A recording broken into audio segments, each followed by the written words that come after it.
Vamos falar agora do outro lado. Como é que os aliados do presidente Jair Bolsonaro, a defesa do presidente Jair Bolsonaro, enxergou o julgamento de ontem? Vou olhar aqui para minha tela 1 para trazer as informações para vocês. Para os aliados mais próximos, quem está ali no círculo de Jair Bolsonaro fazendo essa defesa, eles dizem que esse julgamento, na visão deles, a gente trouxe ali todos os argumentos do ministro Benedito, mas na visão deles não se trata mais de um julgamento técnico, um julgamento jurídico. Para eles, tornou-se um julgamento político. Eles usam até uma expressão bastante forte, de que trata-se de um pagamento de promessa.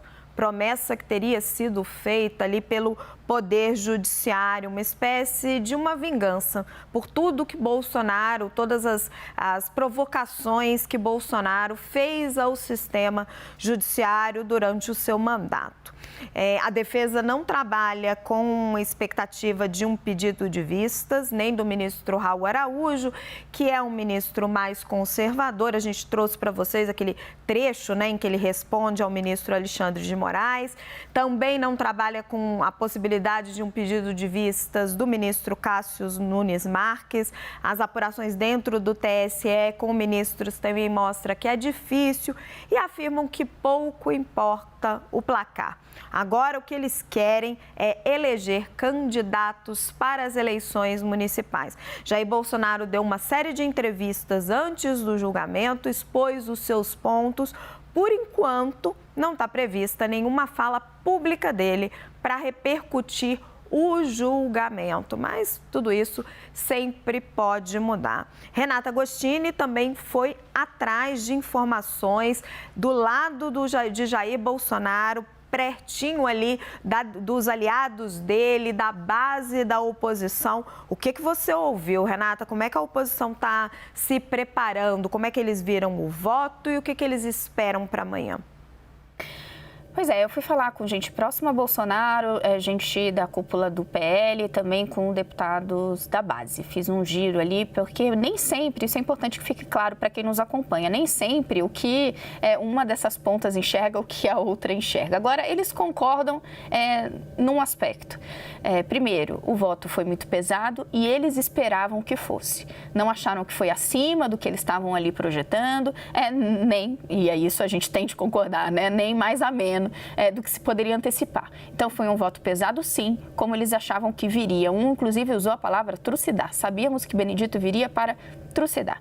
Esse é um aspecto. O segundo aspecto, que já vem na narrativa, para usar essa palavra que eles adoram, bolsonarista, na versão dos fatos dos bolsonaristas, já vinha se trabalhando essa questão do julgamento político. E hoje, essas fontes elaboraram um pouco mais. Elas entendem que o julgamento é político porque Benedito, apesar de ter apresentado esse voto extremamente longo e robusto, ele ainda carecia de sustentar melhor juridicamente o que ele estava expondo. De novo, gente, isso é o que eles estão argumentando, porque eles estão querendo defender, inclusive, a sobrevida política de Jair Bolsonaro. Mas há esse entendimento de que é necessário trabalhar a ideia do julgamento político e convenhamos, isso está muito em linha com o que eles já planejam para o dia seguinte, que é poder trabalhar essa imagem da vitimização. Leandro Rezende já há bastante tempo traz esse plano da cúpula do PL,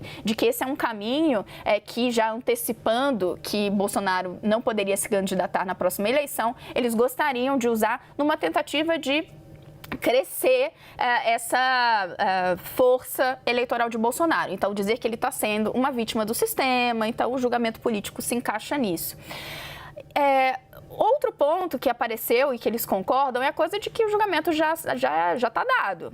O que ainda eles colocam é uma expectativa em relação ao voto de Nunes Marques, que foi indicado por Jair Bolsonaro para o Supremo Tribunal Federal. Não no sentido de um pedido de vista, mas no sentido de que ele possa abrir divergência em alguns pontos que são caros a Bolsonaro e ao bolsonarismo. Primeiro, dizer que se trata de um caso que mereceria punição, mas não a inelegibilidade. Portanto, uma multa mais pesada. Bolsonaro já foi multado por 20 mil reais por propaganda antecipada. Então, o que eles esperariam? Olha, que Nunes Marques caminhasse na linha de multa. Multa é o adequado nesse caso. E também que ele pudesse dar amparo a uma dos pedidos da defesa de exclusão da famosa minuta do golpe. Porque, veja, ontem a sessão já começou com essas derrotas para Bolsonaro e para sua defesa, né? O fato de terem os pedidos, né, o pedido de exclusão desse documento, né, que entrou a posteriori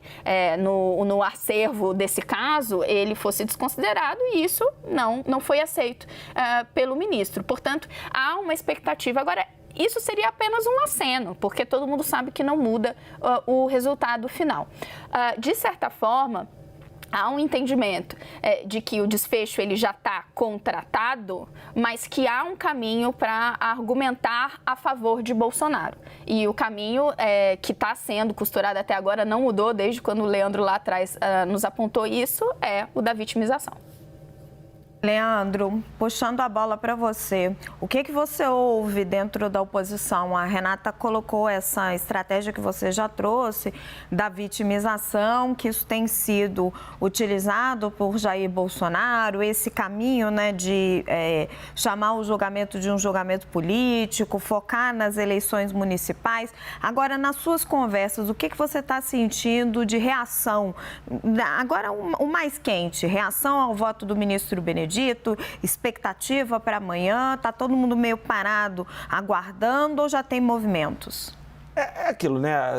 Há uma torcida por um pedido de vista, né? Por mais que se entenda que ele provavelmente não virá, há uma torcida para que venha, porque isso é uma parte do PL, né? Porque prolongaria um pouco ali esse julgamento, né? Hoje, vários aliados do Bolsonaro foram a público para cobrar isso, né? Que se tem um pedido de vista, porque o voto do ministro Benedito foi muito longo, tem muita prova citada ali, tem muita coisa que precisa ser reavaliada, tem gente de público falando isso. Então, não dá para a gente tirar esse lado, né, de foco. De uma outra parte, o que dá para perceber é que tem, sim, um discurso de vitimização que está ensaiado e ele já está em execução, porque aqui e ali, em alguns grupos, né, nas redes sociais, a gente já começa a ver imagens do que se quer pintar com o Bolsonaro. Alguém que enfrentou o sistema e perdeu, né, o herói que tentou lutar contra as amarras do sistema e foi cassado, foi tornado inelegível injustamente pelo Tribunal Superior Eleitoral. Isso é parte de uma certa irracionalidade política que existe, mas que corresponde a uma parte menor de quem está engajado na discussão política de modo público no país e, obviamente, se torna uma parte menor do número de eleitores do país. Por mais que a gente tenha, por exemplo, um dado da pesquisa Quest mostrando que há uma aproximação, né, entre os que acham que o Bolsonaro deve ser tornado inelegível e aqueles que não acham, há um potencial de conversão disso em voto, né, mas ele está muito longe ainda de se verificar, porque falta muita água ainda para rolar debaixo da ponte da eleição, né, presidencial em 2026 e mesmo a municipal em 2024. Então tem esse discurso contratado que já está em prática, né, tem várias imagens denunciando isso e que ignoram o todo, né, do julgamento que está acontecendo, né. A gente tem dado que mostra, que, por exemplo, né, que o Bolsonaro praticamente uma vez por semana entre 2019 e 2022 atacou o sistema eleitoral. Fez essa reunião com os embaixadores para poder responder, e aí esse foi o argumento do ministro Benedito Gonçalves, a um evento anterior feito pelo ministro Edson Fachin, então presidente do TSE, para poder apresentar o sistema eleitoral brasileiro a embaixadores de diversas nações. Às pressas, como mostrou o ministro Benedito Gonçalves, organizou esse evento que pode levar ele a se tornar inelegível. Na prática, o que a gente está vendo é uma instituição respondendo de maneira enfática aos ataques todos que o ex-presidente fez a ela própria ao longo de 4 anos, Raquel. Leandro, isso que você menciona, acho que é importante a gente ressaltar o que o ministro Edson Fachin na época fez, o presidente do TSE, é praxe. que é você chamar os observadores internacionais. Isso acontece em toda eleição, em todo o país do mundo. Assim, é lógico que no Brasil tinha toda a questão dos ataques que Bolsonaro vinha fazendo ao sistema eleitoral brasileiro, mas não foi para isso que Fachin chamou os observadores internacionais. Ele chamou porque era praxe. E aí Bolsonaro se sentiu atacado, ele até menciona isso nas entrevistas e organiza essa reunião que acaba sendo ali a cereja no bolo para a inelegibilidade, a provável inelegibilidade dele.